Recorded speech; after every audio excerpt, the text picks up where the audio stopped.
नमस्कार दोस्तों। सामान्य तौर पर भगवान शिव की संतति के रूप में हम कार्तिकेय और गणेश को ही जानते हैं, लेकिन क्या आप जानते हैं कि भगवान शिव और माता पार्वती की एक लाडली बेटी भी है। देवादिदेव की इस बेटी का नाम है मनसा देवी। देश में कई जगह उनके प्रसिद्ध मंदिर हैं जहां मनोकामना पूर्ति के लिए उनकी पूजा की जाती है। माना जाता है खुश होने पर भक्तों की इच्छा मात्र से मनसा देवी उनकी हर जरूरत पूरी कर देती हैं, क्योंकि वे भक्तों के मन में निवास करती हैं।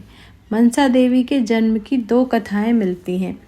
एक कथा के मुताबिक भगवान शिव और पार्वती मानसरोवर में जल क्रीड़ा कर रहे थे। तब दोनों का तेज इकट्ठा होकर कमल के एक पत्ते पर जमा हो गया, जिसका संरक्षण करने के लिए वहां मौजूद 5 सर्पणियों ने इस तेज को अपनी कुंडली में लपेट लिया था। समय आने पर महादेव और जगदम्बा का यह तेज एक कन्या के रूप में बदल गया, जिसे बड़ी होने पर मनसा देवी के रूप में जाना गया। दूसरी कथा के अनुसार एक बार भगवान शिव सुंदर योगी का रूप धारण करके धरती पर विचरण कर रहे थे। उनका सुंदर रूप देखकर कपड़े धो रही एक ग्रामीण स्त्री उन पर मोहित हो गई और उन्हें अपने वश में करने के लिए भगवान शिव के ही बनाए साबर वशीकरण मंत्र का प्रयोग करने लगी। अपने बनाए मंत्र की मर्यादा रखने के लिए भगवान शिव उस स्त्री के वशीकरण पास में बंध गए। इस संबंध से एक बच्ची उत्पन्न हुई जो मनसा देवी के नाम से प्रसिद्ध हुई। इस कथा के अनुसार मनसा माता का आधा अंश देवी है और आधा अंश मनुष्य का है।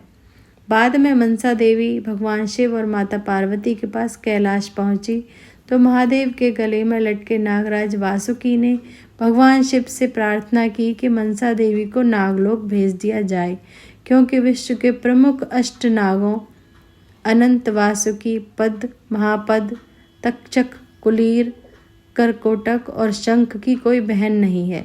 भगवान शिव ने वासुकी की बात मानते हुए उन्हें नागलोक का साम्राज्य प्रदान कर दिया। इस प्रकार मनसा देवी संपूर्ण नाग जाति की बहन और पुत्री मानी गई और संपूर्ण नाग जाति को उनके अधिकार में माना जाता है। कोई भी सर्प उनके आदेश को टाल नहीं सकता है। नाग जाति पर मनसा देवी का एक बड़ा एहसान यह भी है कि भगवान कृष्ण के भांजे परीक्षित को तक्षक नाग ने जब डस लिया तो उनके बेटे जनमेजय ने सर्प यज्ञ कराया, जिसकी वजह से दुनिया से सर्प जाति विलुप्त होने लगी। इस यज्ञ को मनसा देवी के बेटे आस्तिक ने बंद करा दिया, जिसकी वजह से धरती पर सर्प जाति का अस्तित्व बच गया। मनसा देवी का आसन हंस माना जाता है। उनके मुकुट और अंगरक्षक के तौर पर विशिष्ट सर्प उन्हें घेरे रहते हैं। उनके 2 हाथों में अमृत भरा सफ़ेद और विष भरा लाल कमल होता है, जिनके जरिए वो लोगों को उनके कर्मों के अनुसार फल प्रदान करती हैं। इनके 7 नामों के जाप से सर्प का भय नहीं रहता। ये नाम इस प्रकार हैं: जरत्कारु, जगत गौरी, मनसा, सियोगिनी, वैष्णवी, नागभगिनी, शैवी, नागेश्वरी, जरत्कारु प्रिया, आस्तिक माता और विषहरी।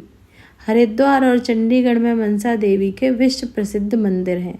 मनसा देवी की उत्पत्ति से पहले धरती पर सर्पों की पूजा नहीं होती थी, लेकिन मनसा देवी ने अपने पिता भगवान शिव से जिद करके मनुष्यों से सर्प पूजा शुरू करवाई, जिसके बाद भारत के अलग अलग हिस्सों में कई जगह सर्प मंदिर भी बनाए गए। पश्चिम बंगाल में भी मनसा देवी के पूजा की परंपरा प्रचलित है। धन्यवाद।